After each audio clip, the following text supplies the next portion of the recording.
Hi, another episode of Mr. Marty. Well, today got a little bit something different. A Star Trek rant. Yeah, I saw the new movie Star Trek Beyond, and I just got to put in my 2 cents, folks. I'm sorry, it's not exactly going to be positive, but I have to talk about this movie as a lifelong Star Trek fan and tell you what happened to me yesterday in the theater, and kind of give you my history of Star Trek. I'm a huge Star Trek fan. I grew up watching Jim Kirk and Spock on the original, and then Next Generation came out, and the shift from the original series to Next Generation was really tough for me. And the biggest problem that I had with Next Generation was kind of the nicey nice Captain Picard. I love the characters in Next Generation, and many episodes I love in Next Generation. I think there are outstanding episodes of Next Generation, and the character chemistry was incredible. And Roddenberry was really his total vision for Star Trek.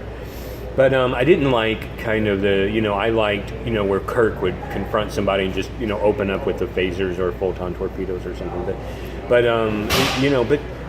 both Next Generation and the original series both had that, where they explored the human condition. Because that's the real draw for me in Star Trek, is the human drama, which explores these issues of racism and poverty and war and all these controversial topics in a sci-fi setting. And I love that. So Next Generation did that a little bit differently than the original series with Kirk and Spock, but I do like Picard. I love Patrick Stewart, especially, I've watched him perform many roles in Shakespeare.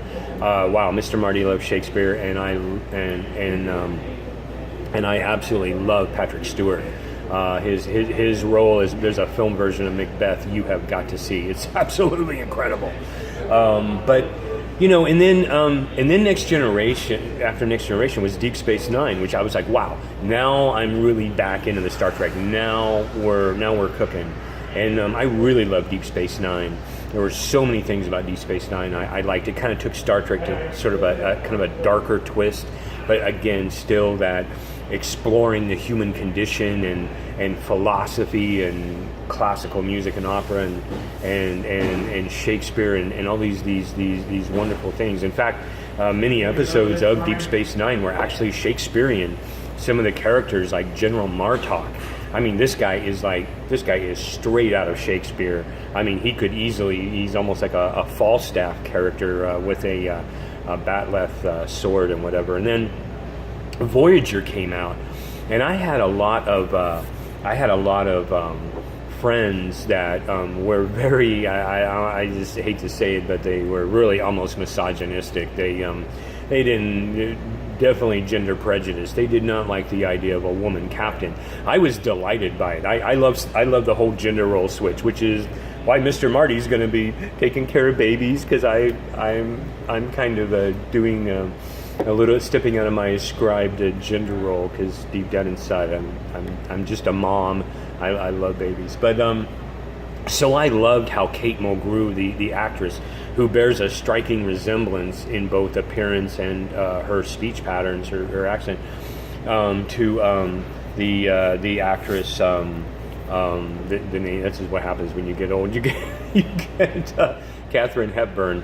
In fact, after Star Trek Voyager went off the air, Kate Mulgrew went around the country with a one-person show doing a whole play about Katharine Hepburn, because she is Katharine Hepburn in so many ways. But so a lot of my friends didn't like Voyager. They didn't like the woman captain. I thought it was awesome. Captain Janeway is just incredible, and I love Voyager. Again, I got into opera through Star Trek. I got into Shakespeare through Star Trek. I got into works of literature through Star Trek. And so I loved it. I loved the original. I loved Next Generation. I loved Deep Space Nine. I loved Voyager. And then Enterprise came out. Star Trek Enterprise only lasted 4 seasons, and there's a reason it only lasted 4 seasons. When Star Trek Enterprise came about, the creators of Star Trek went in a completely different direction. They basically said, Rick Bierman came out publicly and he said, look, we're going to drop the neoclassical dialogue. We're going to drop the pseudo-intellectualism of Star Trek. When he said that, I knew what was coming. Translation, we're going to dumb this thing down. We're going to spike up the action and the sexuality and the titillation, and we're going to attract the 18 to 24-year-old male demographic, and we're just going to do away with all these intellectual discussions. And that is exactly what they did. Star Trek Enterprise came online.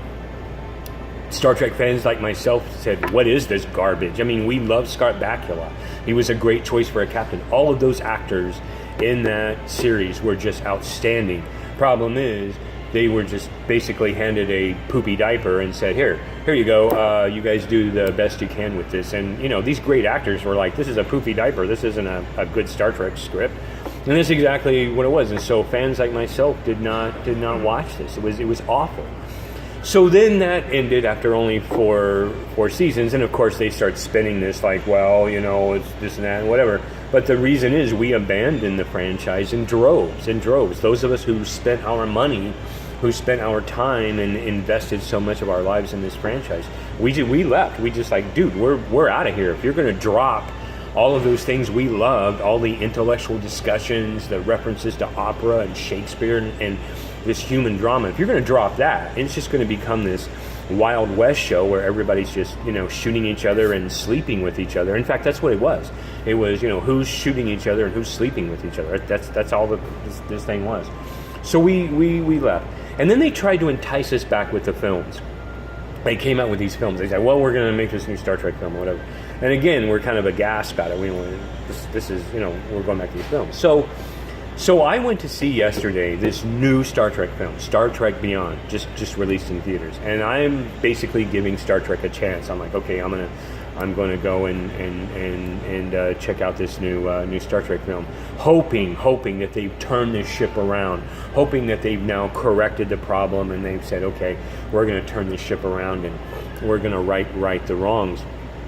No, here's how bad it was. I walked out in the middle of the film. Yeah, let me repeat that. A lifelong Star Trek fan like myself who loves all of the various series, all of the manifestations of Star Trek, Next Generation, the original series, Deep Space Nine, Voyager, those of us who loved all of that, hey, I mean, I'm there in that theater and I'm like, what on earth am I watching? Here's what the new Star Trek movie is like. If you like karate kicking, if you like cage fighting, you like mixed martial arts, if you like women and aliens dressed in these awful outfits that belong more in a adult theater, a strip club or something, than on the scene of a star. If you like that, which they're aiming for, 18 to 24-year-old male demographic. That's who they're aiming at. If you love that, then you'll love the new movie. That's all it was. Karate kicking. Hiya, hiya, cho, cho, cho, cho, cho, cho, cho, cho, cho. That's it. I mean, I'm watching this Star Trek film, a lifelong Star Trek fan, and I'm like, can I have some dialogue? Can I have some real acting? Can I have some mention of Shakespeare and intellectualism? None of that.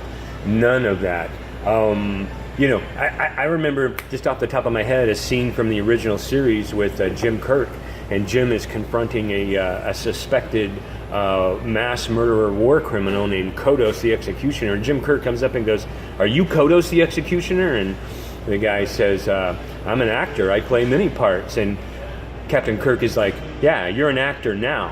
What were you 20 years ago?" And he says, "Younger, Captain, much younger." There's no kind of dialogue like that in the new movie. None. There's no references to any type of intellectual exploration of the human condition. The thing that made all of us love Star Trek, it's been completely taken out of Star Trek, and all you got left is karate kicking, mixed martial arts, cage fighting, hi-ya, chop, chop, chop, chop. You know, kick this guy into the bulkhead and, you know, shoot this guy with a phaser, and then after that, you know, we talk about who's sleeping with who, and you know, and then the alien comes up with her bosom and is, you know, kind of trying to get your. I mean, it's just it's awful, and I try not to talk about negative stuff on my blog. I really do, But it was so disappointing. It was so disappointing for a lifelong Star Trek fan like myself. So I wanted to just come on, use my my YouTube channel and to basically say I'm very disappointed in this new Star Trek movie, and I think that I think it's dead. I mean, I really hate to say that. I keep with each film that they release, you know, I guess they're going to do a new series, but I'm not at this point. I'm not holding out any hope that they're going to get it, that they're going to change it. Maybe it's a financial decision. I mean, I don't know. Maybe they've decided that, you know, old geezers like myself, intellectuals, you know, people with college educations, maybe they've decided that we don't count anymore. Maybe we don't spend enough money. Maybe the 18 to 24-year-old male working class demographic that spends all their time watching people karate kick and cage fight and play video games, whatever. Maybe this is where they make their money. I mean, I have no idea what's behind this decision to abandon, you know, any type of, and maybe of intellectual discussion. Maybe this is reflective of society in general. Maybe everything's being dumbed down. And I don't know, Norman Lear the other day was being interviewed by Matt Lauer, and I just happened to go into Betty's coffee shop inside the bungalow. And Norman Lear, who created All in the Family, and one of the most cutting-edge intellectual comedy shows that's ever been. I mean, they discussed everything on that show: racism, poverty, sexism. I mean, they got every gun control. I mean, listen, when they discuss gun control on All in the Family, they really had both sides in a comedic way, you know, discussing this. And so Matt Lauer is asking Norman Lear, hey, you know, they were talking about and he said, could you make All in the Family today? And Norman Lear said, they would never let me make All in the Family, ever. If I was to remake All in the Family, they would never approve this today. He said, you can't discuss this kind of stuff on television. And I was listening to him, and I was like, wow, really? So that's what we're left with.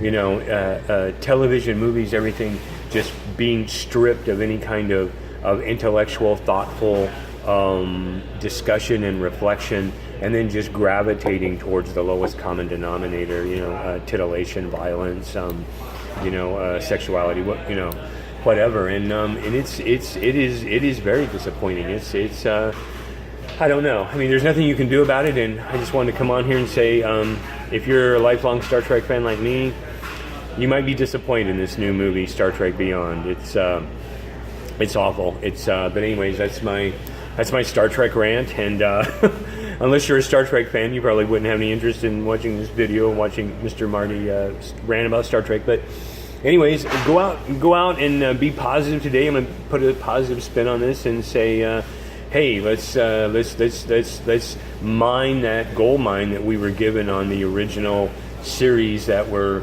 you know, laid out in years past, and kind of mine that for other nuggets of thought and you know, philosophy, because we're not going to get it, you know, with the new franchise. So anyways, Mr. Marty saying another episode of Mr. Marty, and go out and do something really positive today.